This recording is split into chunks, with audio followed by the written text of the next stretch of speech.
No Brasil, não há números precisos sobre quantos adolescentes deixam abrigos sem serem adotados. Cerca de 3.000 jovens que saem dos abrigos alcançam a maioridade sem encontrar uma família para acolhê-los, segundo o Sistema Nacional de Adoção e Acolhimento em uma pesquisa de 2020. Esses números podem não refletir a realidade completa, mas é necessário que para esses casos haja um esforço conjunto do governo, entidades de acolhimento e da sociedade civil. No caso da Tatiane, mesmo que o sistema tenha falhado com ela, isso não a impediu de dar amor e dignidade à sua filha. Oi gente, meu nome é Giovana e essa é minha mãe e nós duas juntas vamos apresentar a nossa casa. Então vem comigo se você quer ver. Olha, aqui já começa a escada, que é por onde a gente entra, que a gente mora em condomínio. Condomínio top.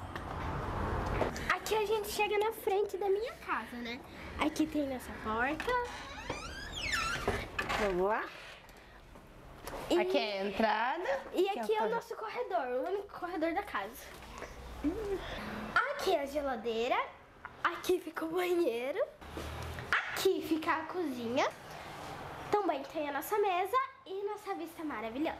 E o quarto.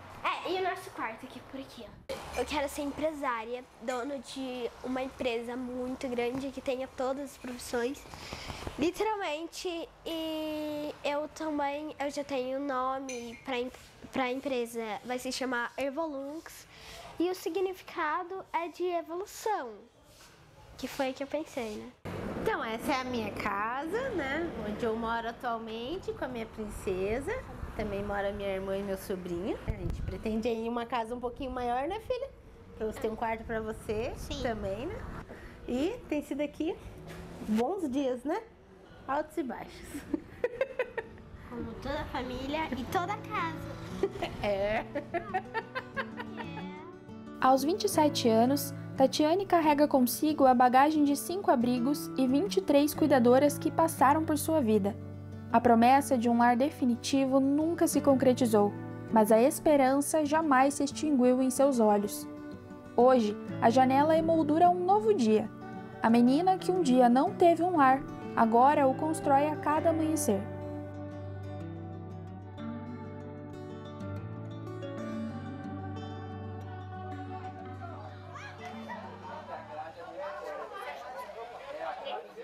O meu pai fala que desde os 5 anos de idade eu dizia que eu ia ser mãe por adoção, que eu ia encher o sofá da casa dele de um monte de neto adotado.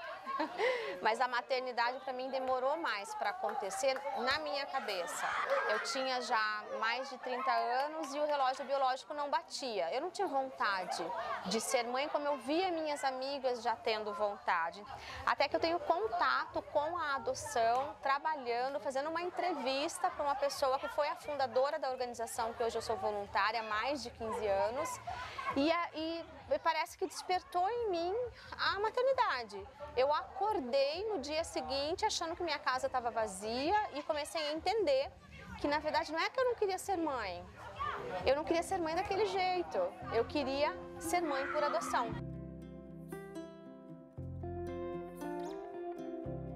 E a gente conhecendo o processo, sabendo que os filhos que estavam disponíveis para adoção eram os maiores e eram esses que dificilmente as pessoas gostariam de ter, a gente estava preparado para aquilo. Porque a gente não entrou para fazer uma história tradicional de maternidade no processo de adoção. Nós queríamos ser pai e mãe, né? Então, naquela época, quando nós entramos em 2009 no processo de adoção, escolher uma criança até 6, 7 anos era muito fora da curva já, porque ninguém adotava com mais de 3. Então, por isso até que foi rápido dentro do processo, em 1 ano e meio nós já fomos chamados por Marcelo, que estava quase completando 4 anos, que acreditem, já era uma idade que naquela época havia uma dificuldade enorme de adoção para quem tinha mais de 3 anos de idade. Eles inclusive chamavam de adoção tardia. Hoje, a adoção tardia é acima de 10 anos. Ao longo dos anos, diferentes perspectivas, leis e práticas foram moldando o panorama da adoção de crianças com mais de 3 anos. Somente na década de 90 que os primeiros passos para a mudança são dados. A publicação do Estatuto da Criança e do Adolescente em 1990 foi um marco histórico, reconhecendo a criança como sujeito de direitos e priorizando a reintegração familiar. Normalmente, quando a criança ou adolescente sai a destituição dela, aí começa-se a preparação realmente para a adoção. A criança ela tem que ter o contato e saber, né, claro, respeitando a idade de desenvolvimento mental, o que está acontecendo com ela. Então, por que ela está aqui nessa casa de acolhimento, por que ela não está com a família de origem, o que aconteceu, e também não interromper esse processo de como era a minha vida antes para como é a minha vida agora, porque muitas vezes crianças e adolescentes, né, que são as adoções mais tardias, já estão naquele lugar de eu tenho medo de confiar em você e também ser abandonado. Então eu vou testar os seus limites, né? Como qualquer adolescente e criança testariam de pais biológicos, por exemplo.